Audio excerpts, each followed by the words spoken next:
कैसे हैं आप लोग? मैं दुर्गेश जायसवाल। आज संविधान का हम लोग अगला पैटर्न पढ़ेंगे। कल हम लोगों ने प्रश्न नंबर 25 तक पढ़ लिया था। उसके बाद हम पढ़ेंगे कि लगातार हम स्लाइड में पढ़ते चलेंगे। और ये वीडियो जब किसी भर्ती परीक्षा के लिए अगर सामान्य अध्ययन में अगर आपके है तो ये आपके लिए प्रैक्टिस सेट सबसे कामगार होगी। चाहे वो सुपर टेट की बात करें, चाहे बीईओ की बात करें, चाहे केवीएस की बात करें, चाहे अपने सामाजिक विज्ञान से पीजीटी की तैयारी भी कर रहे हैं, टीजीटी की तैयारी कर रहे हैं, अगर सामान्य अध्ययन की बात करेंगे तो ये आपके लिए सबसे महत्वपूर्ण हो जाएगा। आप इस वीडियो को लास्ट तक जरूर देखिएगा, क्योंकि मैं यहाँ पे इसकी व्याख्यात्मक हल लेकर आपके बीच आया हूँ। और दूसरी सबसे बड़ी बात ये होती है कि जब मैं व्याख्यात्मक हल करूंगा तो आपको कोई भी टॉपिक छोड़ने नहीं दूंगा, मैं स्वयं छोड़ूंगा, कि मेरा एक उद्देश्य है कि आपको अपना बेहतर देना, ताकि सफलताएं आपके कदमों में हो।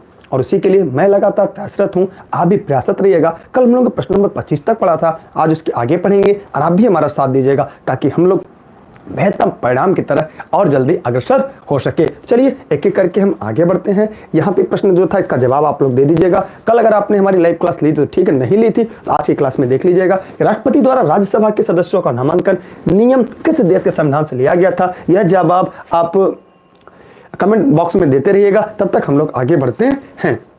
अगला है सर्वसत्ता संपन्न संसद की अवधारणा किस देश की देन है? आइए इस विषय पे बात करते हैं।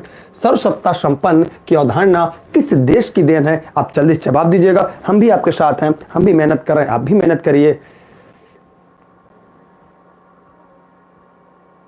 जो साइंस है उस अपर प्राइमरी में साइंस से ही देंगे, चाहे सीटेट हो चाहे यूपीटेट हो। तो यहाँ पे हम देखते हैं, अगर सर्वसत्ता संपन्न संसद की बात करें तो सर्वसत्तापन्न जो संसद है की अवधारणा है, ये इंग्लैंड की देन है। किसकी देन है? इंग्लैंड की देन है। किसकी देन है? याद रखिएगा, यह इंग्लैंड की देन है। हमारे संविधान में इंग्लैंड से लिख लीजिएगा, कलम कापी ले लीजिएगा कि क्या चीज है? मंत्रिमंडल प्रणाली, एकल नागरिकता, संसद की प्रक्रिया, परमाधिकार रिट आदि के जो उपबंध है वो हमने इंग्लैंड से अडॉप्ट किया है। कहां से? इंग्लैंड के संविधान से हमने लिया है। आप कॉपी कलम लेकर मेरी क्लास बैठा करिए। अगर आप कॉपी कलम लेकर नहीं बैठेंगे तो आपके लिए समस्याएं हो जाएंगी। सर्वसत्ता संपन्न संसद की अवधारणा किस देश की देन है? इंग्लैंड की देन है। क्योंकि इंग्लैंड से क्या क्या चीजें लिया गया मैंने आपको बता दिया, लिख लीजिएगा। मंत्रिमंडल प्रणाली, एकल नागरिकता, संसद की प्रक्रिया, विशेषाधिकार, परमाधिकार रिट आदि जो उपबंध किए गए हैं वे सभी इंग्लैंड के संविधान से लिए गए हैं। ठीक, आप जैसे जुड़िएगा अपने सभी साथियों को शेयर कर दीजिएगा। अगर आपकी पैसे न लगे तो लाइक भी कर दीजिएगा। आगे बढ़ते हैं। भारतीय संविधान में समवर्ती सूची में किसके संविधान से ली गई है? क्योंकि कल हमने पढ़ाया था भारतीय संविधान की जो 7वीं अनुसूची है उसमें 3 विषयों का वर्णन किया गया है, जहां पे कल हमने बताया था कि संघ सूची, राज्य सूची और समवर्ती सूची की बात की गई। तो आज वही पूछ लिया है कि जो समवर्ती सूची है कहां से ली गई है? तो जल्दी से बताइएगा कि समवर्ती सूची भारत के संविधान में कहां से लिया गया? जी सही बताया आप लोगों ने, ऑस्ट्रेलिया के संविधान से लिया गया। कहां से लिया गया? ऑस्ट्रेलिया के संविधान से लिया गया है। और व्यापार, वाणिज्य, समागम, सुंदरता के बारे में उपबंध जो है हमने ऑस्ट्रेलिया से ही लिया है। इसलिए इसका जो प्रश्न का उत्तर होगा वो 4 होगा। क्या होगा? इसके विकल्प में क्या होगा? 4 इसका उत्तर सही होगा, अर्थात ऑस्ट्रेलिया इसका एकदम सही जवाब, राइट आंसर है। अगले प्रश्न की तरफ हम आगे बढ़ते हैं। अगला प्रश्न क्या है आपका कि भारतीय संविधान में राष्ट्रपति के चुनाव की प्रणाली किस देश की देन है? आप कमेंट करके जवाब दीजिएगा कि जो भारत में राष्ट्रपति चुनाव की प्रक्रिया है, भारत में राष्ट्रपति चुनाव के बारे में जो वर्णन किया गया है वो भारत विश्व के किस संविधान से लिया गया है? तो जवाब दीजिएगा किस संविधान की देन है, क्योंकि कल हमने जो पढ़ा था उसके आगे पढ़ रहे हैं। चलिए जल्दी बताइए क्या होगा, जल्दी जवाब दीजिएगा। चलिए इसका उत्तर मैं आपको बताता चलता हूं, जल्दी बताइए क्या होगा। बफरिंग हो रही है क्या? जवाब दीजिएगा। देखिए भारत में जो राष्ट्रपति के निर्वाचन की विधि है, भारत में निर्वाचन की विधि वो कहां से ली गई है? वो आयरलैंड के संविधान या आयरिश के संविधान से ली गई। कहां से ली गई है? आयरलैंड के संविधान से ली गई है। जबकि राष्ट्रपति से उसके पद से हटाने की विधि कहां से ली गई है? अमेरिका से। राष्ट्रपति को हटाने की माने महाभियोग, महाभियोग कहां से लिया गया है? वह अमेरिका से लिया गया। ध्यान दीजिएगा, महाभियोग अमेरिका से लिया गया है, जबकि राष्ट्रपति के चुनाव कहां से लिए गए हैं? आयरलैंड से लिए गए। ध्यान दीजिएगा, चुनाव की प्रक्रिया आयरलैंड से लिया गया है, जबकि जो कुछ अमेरिका बता रहे, अमेरिका में क्या है? राष्ट्रपति को हटाने की महाभियोग की प्रक्रिया जो अनुच्छेद 61 के तहत है वो संयुक्त राज्य अमेरिका से ग्रहण किया गया है। और नीति निर्देशन जो सिद्धांत है वो भी कहाँ से, वो भी आयरलैंड से लिया गया है। राज्यसभा में सदस्यों का जो मनने है वो भी आयरलैंड के संविधान से लिया गया। ये लिख लीजिएगा, नोट डाउन कर लीजिएगा। रुक रुक कर चल रही है क्या? सभी लोग बताएं कि आवाज साफ आ रही है, वीडियो साफ चल रहा है कि नहीं चल रहा है? बताइए, आवाज साफ आ रही है, वीडियो साफ चल रहा है, कोई दिक्कत, कोई समस्या? ठीक है, इसमें समझना नहीं है, इसमें बस एक बात याद रखना है कि भारतीय संविधान राष्ट्रपति की चुनाव आयरलैंड से लिया गया, जबकि हटाने की प्रक्रिया अमेरिका से लिया गया। बात खत्म। ठीक है, चलिए आगे बढ़ते हैं।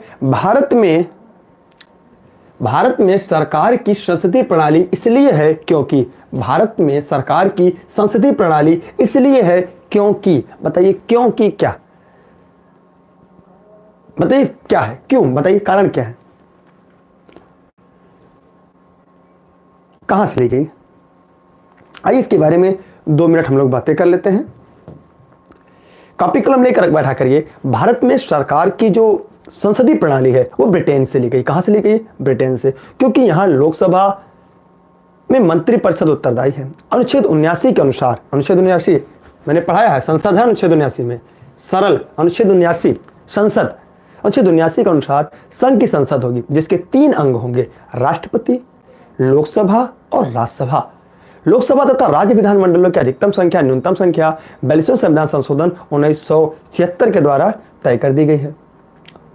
ठीक, तो इस प्रकार अगर हम देखें कि भारत में संसदीय प्रणाली कहां से ली गई है, बताइए? ब्रिटेन से ली गई। कहां से? ब्रिटेन से। इसका उपयुक्त विकल्प क्या होगा? लोकसभा में मंत्री परिषद उत्तरदायी होती है, क्योंकि जो मंत्री परिषद होती है वो किसके प्रति? वो लोकसभा के प्रति उत्तरदायी होती है। क्यों होती है? आइए इसे समझने का हम प्रयास करते हैं। देखिए, पहली बात तो जो हमारे यहाँ सरकार बनती है वो सरकार, संसद के जो सदस्य होते हैं, जो 543 सांसद कहते हैं, जिसे आप ML member of parliament, MP कहते हैं। जो मेंबर ऑफ पार्लियामेंट होते हैं, जो MP होते हैं, जिन्हें सांसद कहते हैं आप, जब वो चुन कर जाते हैं, जगह 543 में से जो चुन कर जाते हैं, जिसकी पूर्ण बहुमत की सरकार बनती है, तो किससे? लोकसभा से बनती है। तो उन्हीं लोकसभा के सदस्यों में से कुछ मंत्री बनाए जाते हैं। जो मंत्री परिषद होती है वो लोकसभा के प्रति उत्तरदायी है, क्योंकि अगर लोकसभा भंग हो जाएगी तो मंत्री परिषद नहीं रहेगा, प्रधानमंत्री नहीं रहेगा। मैंने जो मंत्री परिषद होती है वो सदैव किसके प्रति? वो लोकसभा के प्रति उत्तरदायी होती है। जबकि राज्य की, याद रखिएगा, अगर राज्य की मंत्रिपरिषद की बात करें तो विधानसभा के प्रति उत्तरदायी होती है।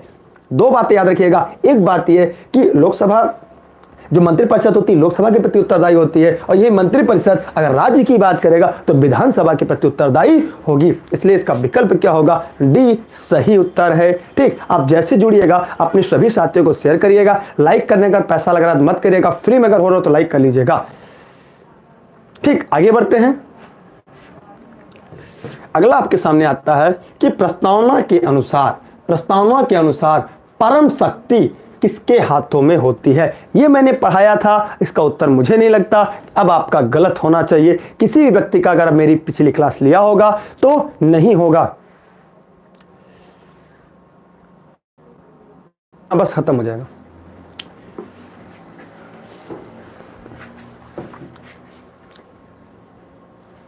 ये सुपर टेट, BEO, जो भी भर्ती परीक्षा जिसमें GS है, KBS सभी के लिए होगा। जी हाँ, जो भारत में सबसे शक्ति जनता के पास है, क्योंकि आपने जब प्रस्तावना पढ़ा होगा उसमें लिखा है, हम भारत के लोग भारत को संपूर्ण प्रभुत्व संपन्न, समाजवादी, धर्मनिरपेक्ष, लोकतंत्रात्मक गणराज्य बनाने के लिए इसके समस्त नागरिकों को सामाजिक, बहुत लंबा चौड़ा है, तो क्या है? जनता में। आपने सुना होगा हमारे देश के प्रधानमंत्री के मुंह से 125 करोड़ देशवासियों, भाइयों बहनों। क्यों कहा जाता है? इसी के लिए कहा जाता है कि उनको गद्दी में बैठाने के लिए कौन है? हम और आप, जनता हमारे देश की। वो 125 करोड़ जनसंख्या जो है वो क्या है? वो है ये। ठीक, आगे बढ़े।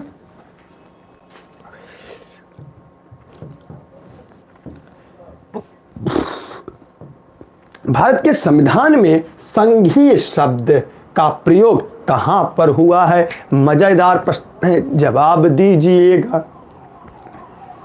संघीय शब्द का प्रयोग कहां है?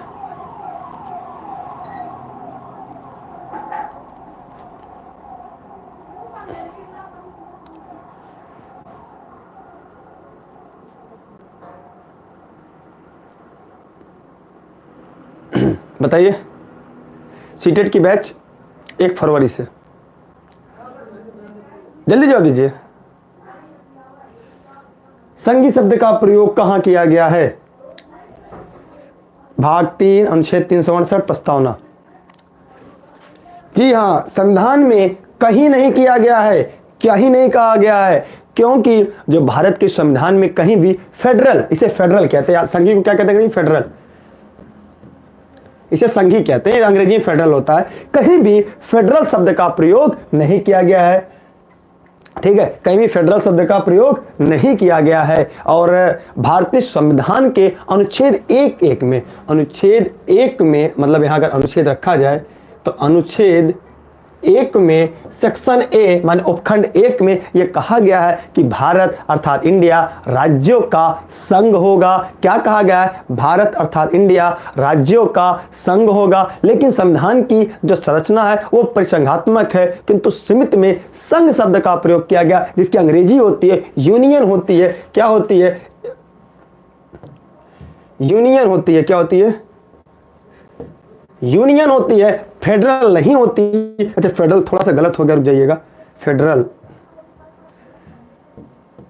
फेडरल, जबकि फेडरल शब्द का प्रयोग नहीं किया गया है। किसका? फेडरल शब्द का प्रयोग नहीं किया गया, यूनियन शब्द का प्रयोग किया गया। इसलिए संविधान में कहीं भी संघी या फेडरल शब्द का प्रयोग नहीं किया गया, यूनियन का प्रयोग किया गया। अनुच्छेद 1 के सेक्शन 1 में कहा गया है कि इंडिया दैट इज भारत, माने इंडिया ही जो भारत है वो राज्यों का संघ होगा। जो संघ का अंग्रेजी में कहते हैं यूनियन कहते हैं। संघ शब्द का प्रयोग किया गया अर्थात यूनियन शब्द का प्रयोग किया गया, फेडरल शब्द का प्रयोग नहीं किया गया है। इसलिए इसका जो उत्तर होगा वो क्या होगा? विकल्प 3 इसका होगा कि संविधान में कहीं भी नहीं संघी शब्द का प्रयोग किया गया है।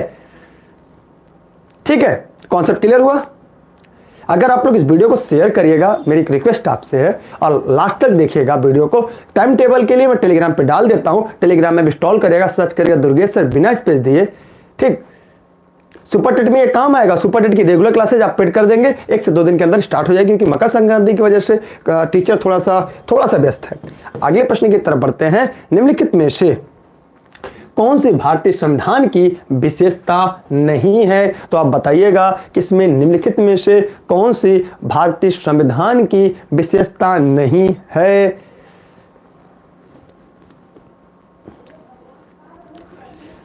जल्दी बताइए, जल्दी जवाब दीजिए। ये सुपर टेट में भी पढ़ेगा भैया, सुपर टेट के लिए काहे नहीं पढ़ रहे? केवीएस, बीईओ सभी के लिए काम करेगा ये। जल्दी जवाब दीजिएगा। देखिए, मैं आपको बताना चाहूंगा, आप लाइक कर दीजिएगा, सभी को शेयर कर दीजिएगा। अगर आपको लग रहा है मैं ठीक ठाक पढ़ा रहा हूं तो नहीं पढ़ा रहा हूं, कोई बात नहीं। देखिए, निम्न में से भारतीय संविधान की जो विशेषता है, देखिए सरकार का संसदीय रूप है, सही बात है। हमारे देश में न्यायपालिका स्वतंत्र, सही बात है। संघीय सरकार, ये भी सही है। जबकि हमारे देश में अध्यक्षतात्मक नहीं है, संसदात्मक शासन व्यवस्था है। कैसी है? संसदात्मक शासन व्यवस्था है। जो गलत है वही सही है। क्यों? क्योंकि हमें नहीं पूछा है। इसका विकल्प जो होगा वो क्या होगा? वह 3 इसका सही जवाब होगा। सरकार का अध्यक्षात्मक जो रूप है वह भारतीय संविधान की विशेषता नहीं है, क्योंकि भारतीय संविधान संघात्मक गणराज्य की स्थापना करता है। हमारे में 28 राज्य, 9 केंद्रशासित प्रदेश हैं। ठीक, समझ में आया?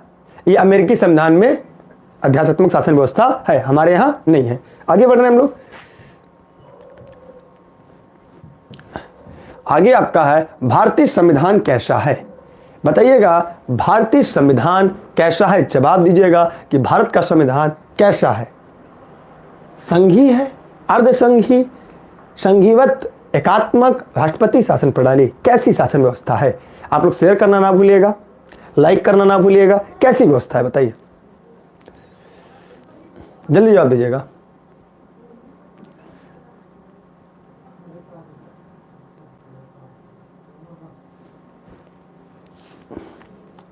तो मैं लिख लीजिएगा पहले, जो भारतीय संविधान का ढांचा है ये एकात्मक विशेषता के साथ साथ संघात्मक भी है।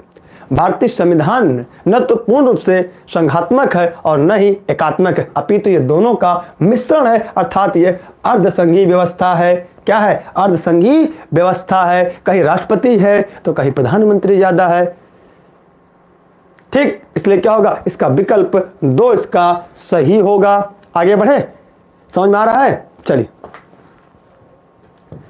अगला है, भारतीय संविधान के अनुच्छेद में यह घोषणा की गई है इंडिया अर्थात भारत है। किस अनुच्छेद में कहा गया है राज्यों के संघ में, एकात्म विशिष्टताओं वाला संघीय राज्य में, संघीय विशिष्टताओं वाला संघीय राज्य में, संघीय राज्य में किसमें यह शब्द का प्रयोग किया गया कि भारतीय संविधान के अनुच्छेद में किसमें घोषणा की गई है? जल्दी से टपक से जवाब दीजिएगा, क्या होगा इसका विकल्प? जी हाँ, मैंने कई बार पढ़ाया है जी। तो इसका क्या होगा? राज्यों का संघ है, अर्थात क्या है? इंडिया अर्थात भारत राज्यों का संघ है, इंडिया दैट इज भारत। जी जी, आगे बढ़े जी।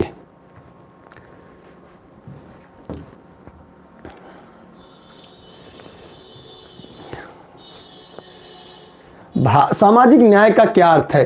सामाजिक न्याय का क्या अर्थ है? जल्दी से जवाब दीजिएगा आप लोग कि सामाजिक न्याय का क्या अर्थ है। सभी को समान आर्थिक अधिकार मिलना चाहिए, सभी को समान राजनीतिक अधिकार मिलना चाहिए, जाति नस्ल रंग भेदभाव नहीं होना चाहिए, सभी धर्म को सुनता को, क्या होगा बताइए? क्या होगा? जल्दी जवाब दीजिएगा।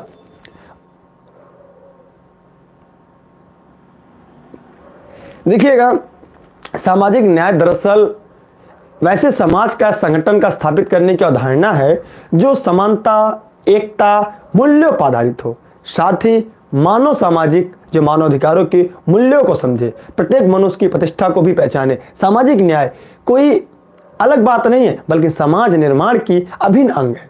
न्याय के बिना समाज की संकल्पना अधूरी होती है। इसलिए इसका जो उत्तर होगा तीसरा सही है। जिन्होंने तीसरा बताया वो एकदम सही है। जाति नस्ल रंग लिंग आधारित सभी प्रकार का भेदभाव दूर होना चाहिए, अर्थात इसका विकल्प क्या है? सी। जिन्होंने सी बताया था, तीसरा बताया था, उन सभी के जवाब सही हैं। ठीक, आगे बढ़ा जाए। हाँ,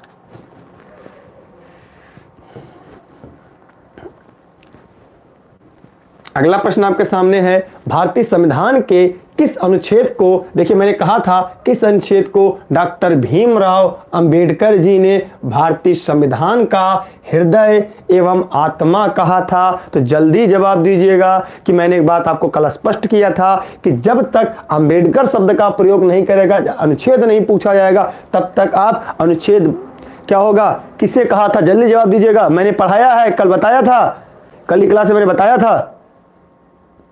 हाँ, 22 तारीख को डेट है। अनुच्छेद 32 को डॉक्टर भीमराव अंबेडकर ने संविधान की आत्मा हृदय कहा था। यह संवैधानिक उपचारों का अधिकार है, अर्थात इसका उत्तर क्या होगा? डी इसका सही, चौथा इसका सही विकल्प या सही जवाब है। ठीक, आगे बढ़े, चलिए आगे प्रश्न अग्रसर होते हैं। भारतीय संविधान के अंतर्गत भारतीय लोकतंत्र के आदर्शों को हम कहां देख सकते हैं? बताइए भैया, कहां देख सकते हैं भारतीय लोकतंत्र के आदर्श को आप कहां देख सकते हैं? भाग 3, भाग 1, भाग 4 या प्रस्तावना में, प्रीएम्बल में कहां देख सकते हैं?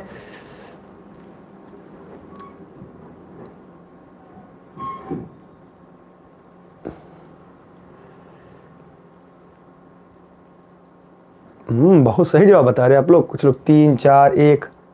देखिए भाग 4 में नीति निर्देशक तत्व है, इसमें लोकतंत्र की बात नहीं है। भाग 3 में मूलाधिकार है, इसमें भारत राज्यों का संघ है। तो आते हैं प्रस्तावना की बात करते हैं। तो प्रस्तावना में कहा गया है कि हम भारत के लोग, जो हम भारत के लोग हैं, ये बहुत बड़ा शब्द है कि हम भारत के लोग माने 125 करोड़ देशवासियों, भाइयों एवं बहनों जो भारतीय लोकतंत्र को बनाते हैं। क्योंकि आपने लोकतंत्र की परिभाषा याद होगी। कोई पूछ रहा है समानता का अधिकार किसमें होगा? भाग 3 में होगा। समानता का जो कि मूलाधिकार है, फंडामेंटल राइट है। तो जो आपने पूछा उसका उत्तर यहां है, लेकिन इसका उत्तर है प्रस्तावना में कि हम जो भारतीय संविधान की प्रस्तावना है वह भारतीय संविधान का सार है, अपेक्षा उद्देश्य उसका लक्ष्य दर्शन को प्रकट करना है। प्रस्तावना घोषणा करती है कि जो संविधान अपनी शक्ति सीधे कहां से? जनता से प्राप्त करती है। यह बताती है कि संविधान जनता के लिए था, जनता के अंतिम संप्रभु है, जनता शक्तिमान है। इसी में हमें भारतीय लोकतंत्र के आदर्शों का परिचय कराती है कि हम भारत के लोग भारतीय संपूर्ण प्रभुत्व संपन्न समाजवादी, मतलब हम भारत के लोग भारत को एक संपूर्ण प्रभुत्व संपन्न समाजवादी पदनिरपेक्ष लोकतंत्रात्मक गणराज्य बनाते हैं। कौन? हम भारत के लोग, माने आप, हम, इस 125 करोड़ देशवासी। ठीक, आगे बढ़े। आगे है, निम्न में से किसको धर्मनिरपेक्ष राज्य कहा जाएगा? जल्दी से बताइएगा, किसे आप निम्नलिखित में से धर्मनिरपेक्ष राज्य कहेंगे? जवाब जल्दी से दीजिएगा, किसे कहेंगे आप? एक विशिष्ट धर्म पालन करने वाले राज्य, धर्म विरोधी राज्य, धर्मों के बीच भेदभाव न करने वाला राज्य, सभी धर्मों के राज्य के धर्म मानने वाला राज्य। बताइए क्या होगा इसका? 38 का क्या होगा? जल्दी जवाब दीजिएगा। सही जवाब देखते हैं सबसे पहले कौन देता है। आप लोग लाइक शेयर नहीं करते, पता नहीं कहाँ क्या दिक्कत है आप लोग को। देखिएगा कि जो भारतीय संविधान में धर्मनिरपेक्षता का आधुनिक राजनीतिक और संवैधानिक सिद्धांत है, इसके 2 प्रस्ताव हैं। पहला, राज्य के संचालन नीति निर्धारण में मजहब धर्म का हस्तक्षेप नहीं होना चाहिए। दूसरा, सभी धर्म के लोग कानून, संविधान एवं सरकारी नीतियों के आगे समान है। भारतीय संविधान द्वारा भारत को धर्मनिरपेक्ष घोषित किया गया, अर्थात सभी धर्मों के बीच भेदभाव न करने वाला राज्य।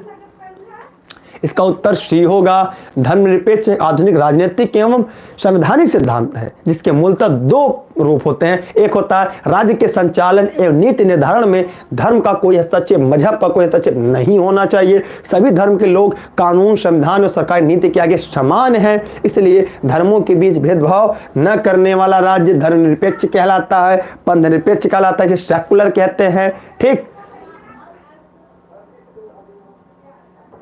ठीक है, आगे बढ़े। आगे इसकी पीडीएफ आपको हमारे टेलीग्राम ऐप इंस्टॉल करेगा, सर्च करेगा दुर्गेश सर, बिना स्पेस दे जुड़ेगा इलेनी विद दुर्गेश साथ ही साथ एक बात और याद रखिएगा कि टेलीग्राम पे जरूर जुड़िएगा, क्योंकि जब भी हम लाइव होते हैं नोटिफिकेशन नहीं मिलती तो टेलीग्राम पे हम आपको उपलब्ध करा देंगे। भारत के संविधान में भारत को किस रूप में वर्णित किया गया? जल्दी जवाब दीजिएगा, किस रूप में वर्णित किया गया है? कि तो क्या होगा?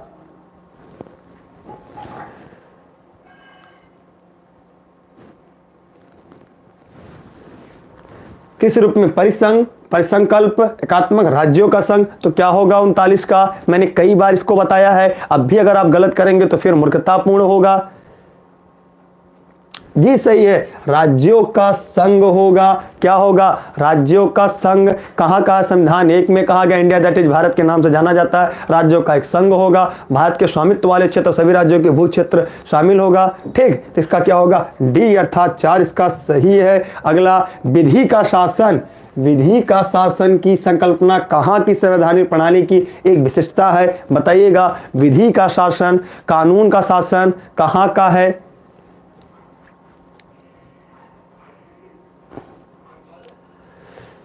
ये कानून, द रूल ऑफ लॉ इसे कहते हैं, कानून का है। विधि का शासन से अंग्रेजी में क्या कहते हैं? The rule of law. ये बहुत इंपॉर्टेंट है, द रूल ऑफ लॉ,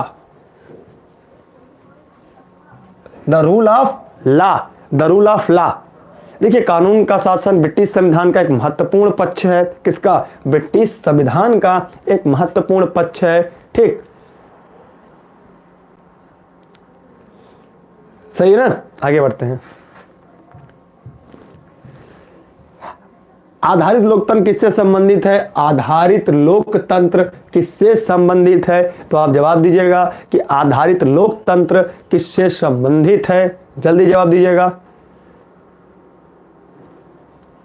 शक्तियों का हस्तांतरण हो, मतलब किसी के पास शक्तियों का विकेंद्रीकरण हो, पंचायती राज प्रणाली हो, ऑल ऑफ दीज, इसका माने उपयुक्त सभी। बुनियादी लोकतंत्र कैसी प्रवृत्ति है? आधारित लोकतंत्र कैसी प्रवृत्ति है? जिसका उद्देश्य राजनीतिक प्रक्रिया में सामान्य लोगों को राजनीति में आर्थिक समूह में निर्माण करने की स्वतंत्रता प्राप्त हो, उन्हीं के बीच से चुनकर जाए। यह समूह केंद्र में राजनीतिक गतिविधियों का ध्यान केंद्रित करने के बजाय स्थानीय स्तर पर पंचायती राज व्यवस्था के माध्यम से गाँव के लोगों को हमारे संसद से जोड़ने का प्रयास करते हैं।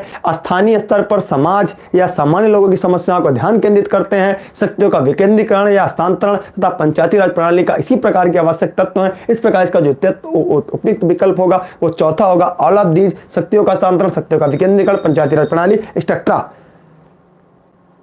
ठीक, आगे बढ़ रहे हैं अगले प्रश्न की तरफ हम। अगला है, निम्नलिखित में से किस निर्णय में कहा गया है कि धर्मनिरपेक्षवाद और संघवाद भारतीय संविधान की मूल विशेषता है? केशवानंद भारती, MSR बोम्माई मामला, इंदिरा साहनी मामला, मिनर्वा मिल्स मामला, किस मामले में ये कहा गया है? तो लिख लीजिएगा आप लोग कि MS बोम्माई भारतीय संघ बनाम 1994 1994, MSR बोम्माई मामला बनाम भारतीय संघ 1994 में सामंत जो न्यायमूर्ति थे, सावंत और कुलदीप सिंह ने अवलोकन किया कि संघवाद और धर्मनिरपेक्षवाद हमारे संविधान के मुख्य लक्षणों में से एक है जो बुनियादी ढांचों का हिस्सा थे। इस मामले में सर्वोच्च न्यायालय ने भारतीय संविधान की धारा 356 के विभिन्न प्रावधानों की विस्तृत चर्चा की है। अर्थात इसका उत्तर क्या होगा? 2 विकल्प बी या 2 इसका सही होगा। ठीक है, आगे बढ़ते हम लोग। अगला प्रश्न आपके सामने है, सार्वजनीन सार्वभौमिक वैश्य मताधिकार दर्शाता है कि भारत एक ऐसा देश है जो लोकतंत्रात्मक है, धर्मनिरपेक्ष है, समाजवादी है, प्रभुत्व संपन्न है। तो क्या है?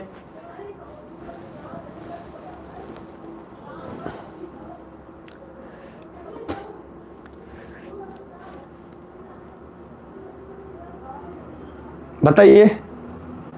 बहुत ही सरल है। सार्वभौमिक वैश्य मताधिकार की बात करेगा तो क्या होगा? मानिए लोकतंत्र तभी बनेगा जब हमारे यहाँ वैश्य मताधिकार दर्शाता है भारत एक ऐसा देश है जो लोकतांत्रिक है। भारत एक लोकतांत्रिक देश है जहाँ सभी नागरिकों को समान अधिकार प्राप्त किए गए हैं। सार्वभौमिक वैश्य मताधिकार की अवधारणा को स्वीकार नहीं किया जाता। लोकतंत्र स्थापना की बात की ऊंचाई जो सच्चाई है वो कोसों दूर होती है। भारतीय संविधान का अनुच्छेद 326 मैंने बता दिया है कई बार, जो वैश्य मताधिकार मतलब जो 18 वर्ष की आयु पूरी कर चुका हो, भारत का नागरिक हो, वो क्या कर सकता है? मतदान कर सकता है। जो लोकतंत्र की स्थापना संभवित परिभाषित लक्षणों में से एक है, इसलिए इसका क्या होगा? 3 अर्थात सी लोकतांत्रिक इसका सही जवाब होगा। एक तंत्र का अर्थ है बताइएगा, एक तंत्र का क्या अर्थ है? कुछ के द्वारा शासन, राजा द्वारा शासन, मात्र एक व्यक्ति द्वारा निरंकुश शासन, जनप्रतिनिधियों द्वारा शासन, क्या होगा?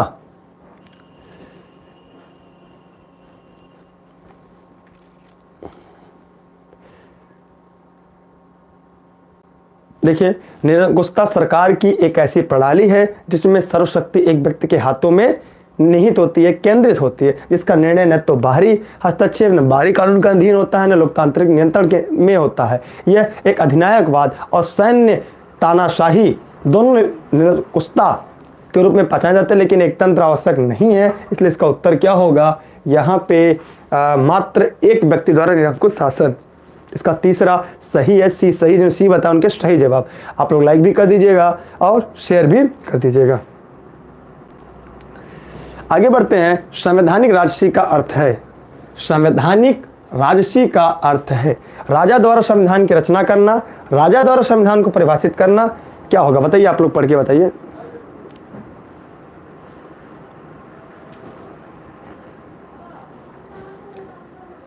संवैधानिक राजसी का क्या अर्थ है? देख लीजिएगा कि जो संवैधानिक राजतंत्र सरकार का वह रूप हो जिसमें राजा, रानी या राष्ट्राध्यक्ष के रूप में कार्य करते हैं। तो जो प्रभुसत्ता संपन्न जो राजतंत्र के अंतर्गत संविधान के अनुसार शासन किया जाता है, अर्थात अपनी इच्छा से शासन करने के बजाय नियमों के अनुसार शासन किया जाता है, कानूनों और लागू करने के लिए संसद नीति होती है, ऐसा इंग्लैंड में प्रणाली प्रचलित है। तो होगा संविधान द्वारा प्राप्त शक्ति के अनुसार राजा द्वारा शक्तियों का प्रयोग, अर्थात इसका विकल्प 3 सही होगा। तीसरा इसका विकल्प सही होगा इस प्रश्न के आधार पर। आगे बढ़ते हैं हम लोग। अगला है, लोकप्रिय प्रभुसत्ता क्या है? लोकप्रिय प्रभुसत्ता क्या है बताइए? जनता के प्रतिनिधि का प्रभुत्व, विधि शीर्ष का प्रभुत्व, जल्दी बताइए क्या होगा? देखिए, लोकप्रिय प्रभुसत्ता का सिद्धांत बताता है कि सरकार की सत्ता जनता द्वारा स्थापित की जाती है, जो कि संपूर्ण राजनीतिक शक्ति के स्रोत हैं। जनता द्वारा निर्वाचित प्रतिनिधि जनता द्वारा शासन, जनता की स्वीकृति से दीर्घकाल तक शासन कर सकते हैं। ठीक, इसे जनता की प्रभुसत्ता के रूप में भी जाना जाता है। तो इसमें क्या होगा, लोकप्रिय प्रभुसत्ता का तात्पर्य है कि जनता का प्रभुत्व है। किसका प्रभुत्व? जनता का प्रभुत्व होगा, कि जनता ही स्थापित करती है। इसको शेयर कर दीजिएगा। इसकी पीडीएफ आपको जैसे 50 क्वेश्चन कंप्लीट होगा, इसकी पीडीएफ आपको हमारे टेलीग्राम पे मिल जाएगी। टेलीग्राम ऐप इंस्टॉल करिएगा, सर्च करिएगा दुर्गेश सर बिना स्पेस दिए और जुड़िएगा ई लर्निंग विद दुर्गेश के साथ। तथा साथ ही साथ हमारा Facebook page e learning with Durgesh, उसे भी ज्वाइन कर लीजिएगा और वहाँ पे भी इसको हम उपलब्ध करा देंगे। साथ ही साथ अगर आपने भी अगर कहीं ना कहीं आपने अगर ऑनलाइन क्लास ज्वाइन करनी है, उसके लिए 6306344367 पर व्हाट्सएप करके ऑनलाइन क्लास नोट सभी चीज़ यहाँ उपलब्ध है। ठीक है, अब है किस तंत्र में कुछ लोग अधिक लोगों पर शासन करते हैं? बताइए किस में है? एक तंत्र, अधिनक तंत्र, राजतंत्र, अल्पतंत्र, किस में होगा? देखिए एक बात यहाँ पे हम बता दें, कुलीन तंत्र से तात्पर्य, जैसे अगर यह तंत्र पूछा जाए तो जो कुलीन तंत्र होता है वो सत्ता के उस रूप जिसमें सत्ता कुछ प्रभावशाली लोगों के हाथ में होती है। क्या होती है? कुछ प्रभावशाली लोगों के हाथ में होती है, उसे कुलीन तंत्र कहा जाता है। जैसे कुलीनता धन, पारिवारिक पृष्ठभूमि, शिक्षा निगम, धर्म, सैन्य नियंत्रण आदि इन लोगों को पहचान की जा सकती है। अरस्तु ने कुलीन तंत्र के लिए पर्यायवाची शब्द का प्रयोग करते हुए इसे अमीरों का शासन कहा था। किसका? अमीरों का शासन कहा था। ठीक है, वर्तमान में शब्द को प्रायः धनिक वर्ग शब्द का प्रयोग किया जाता है, अर्थात इसका इसे अल्पतंत्र भी कहते हैं। न राजतंत्र होगा, न एक तंत्र होगा, न अधिनायक तंत्र होगा, तो ये अल्पतंत्र होगा। ठीक है, इसका क्या होगा? तो इसका क्या होगा? डी होगा, चौथा होगा अल्पतंत्र।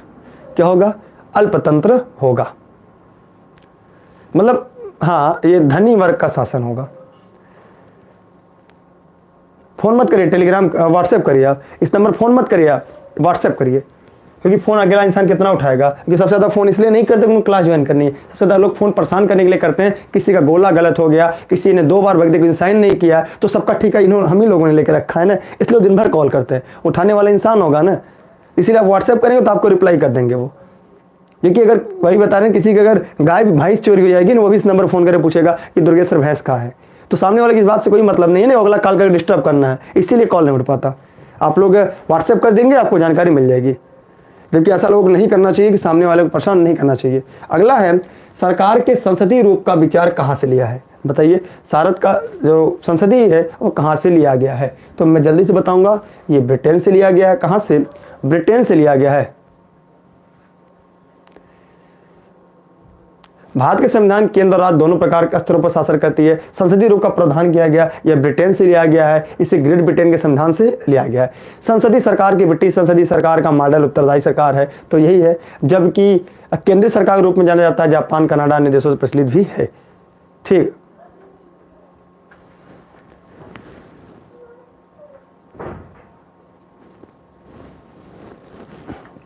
आगे बढ़ रहे हैं हम लोग।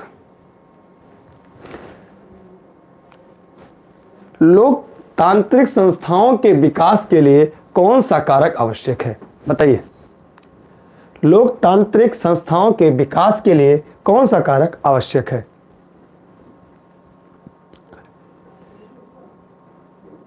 बताइए। देखिए, जो लोकतांत्रिक संस्थाओं के विकास के लिए व्यक्तिगत अधिकारों का जो सम्मान आवश्यक है, यह निर्धारित होता है। जीवन, सुंदरता, खुशी का अनुसरण इत्यादि व्यक्तिगत अधिकारों का उदाहरण सबसे बड़ा व्यक्ति अधिकार लोकतंत्र परस्पर एक दूसरे को सुदृढ़ बनाते हैं। तो ये होगा यही लोकतांत्रिक संस्था में जो व्यक्ति का अधिकार प्रति सम्मान करना, ये होगा। ठीक है, 20 का सही है। आखिरी क्वेश्चन आपका है, उस देश का नाम बताएं जिस देश में संशोधन के लिए प्रक्रियाओं की संवैधानिक सुविधा को भारत से उधार। अच्छा, यहाँ पे चलिए खत्म हो गया क्या? बताइए भैया, उस देश का नाम बताएं जिसने में संशोधन के लिए प्रक्रियाओं की संवैधानिक सुविधाओं को भारत में उधार लिया था। बताइए, संवैधानिक व्यवस्था उधार कहाँ से लिया गया है? जो भारतीय संविधान की भाग 20 में, कहाँ पे है? भारतीय संविधान की जो भाग 20 है, कौन सी है? भाग 20 है। क्या है? भाग 20 में अनुच्छेद 368, अनुच्छेद 368 जो कहाँ से लिया गया है? जो दक्षिण अफ्रीका के संविधान से लिया गया है। कहाँ से? साउथ अफ्रीका के संविधान से लिया गया, भारत के संविधान में जोड़ा गया है। ठीक, कहाँ से? वहाँ से जोड़ा गया।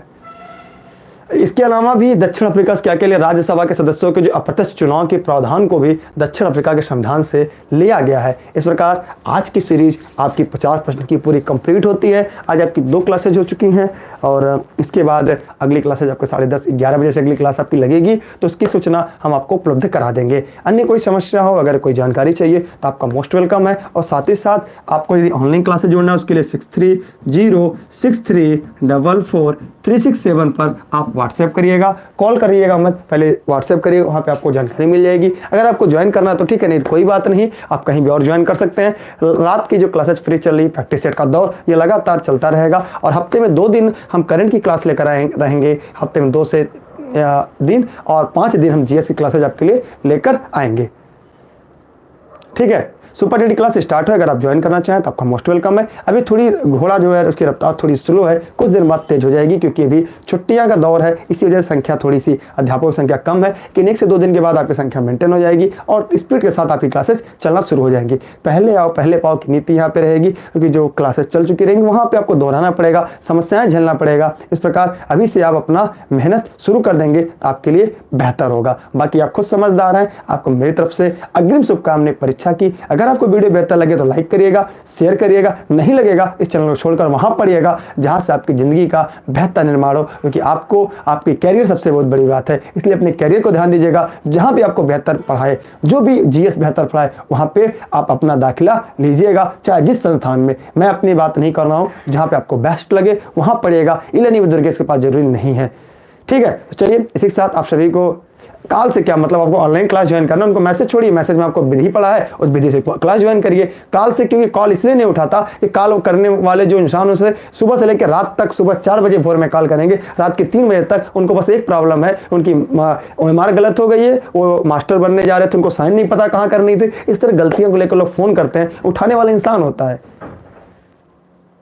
ठीक है, तो आप सामने वाले को समझना चाहिए ना कि हम इंसान हैं। अब आप गलतियां करते हैं तो ये तो नहीं पूछते आप पढ़े लिखे लोगों को, छोटी छोटी माइनर गलतियां करते हैं और कॉल करने के लिए सीधा परेशान करेंगे अगले को, बताइए कितने नंबर बढ़ेंगे। यार हम PNP सचिव तो है नहीं कि कितने आपके बता दे कितने नंबर आपके बढ़ेंगे। ठीक है, लोग बताते हैं कितने नंबर सर बढ़ेंगे, मतलब इस तरह के सवाल पूछते हैं जिसका जवाब मेरे पास खुद नहीं रहता। और क्या बताएं, चलिए कहने के लिए बहुत कुछ है, लेकिन मैं चाहूंगा सुपर टेडी क्लास लेनी तो कॉल करिए, आप व्हाट्सएप करिए ना, आपको ज्वाइन बता दे दिया जाएगा। अच्छा, किसी ने पूछा रोल नंबर गलत है, मैंने इसके लिए वीडियो बनाई, इस वीडियो को जाके देख लीजिए, वहां पे पूरी बातें मैंने बताया है कि गलत है तो क्या होगा। मैंने 1000 बार बताया कि फॉर्म फिलअप कर रहे समय ध्यान से भरिएगा, अब OMR सीट भरते समय ध्यान से भरिएगा। साक्ष्य की बात आती है, जिस संस्था में आप पढ़ते थे वहां से अपनी साक्ष्य मांगिए, जिस कोचिंग में पढ़ते थे, जिस कोचिंग की आप सपोर्ट किए वहां से साक्ष्य मांगिए, वो आपकी मदद करें। क्यों, पैसा कमाने के लिए कोचिंग थोड़ी ना होती है, अभ्यर्थी की मदद भी करें। ठीक है, चलिए बेस्ट ऑफ लक। इसके बाद आप क्लास 11 बजे चलेगी कि मुझे एक जगह जाना है, इसी वजह से क्लासेज अब कुछ देर के बाद चलेंगी। आज की क्लास खत्म हो चुकी है क्योंकि 50% पूरे कंप्लीट हो चुके हैं। कल पढ़ेंगे। बेस्ट ऑफ लक, शेयर कर दीजिएगा। जय हिंद, जय भारत।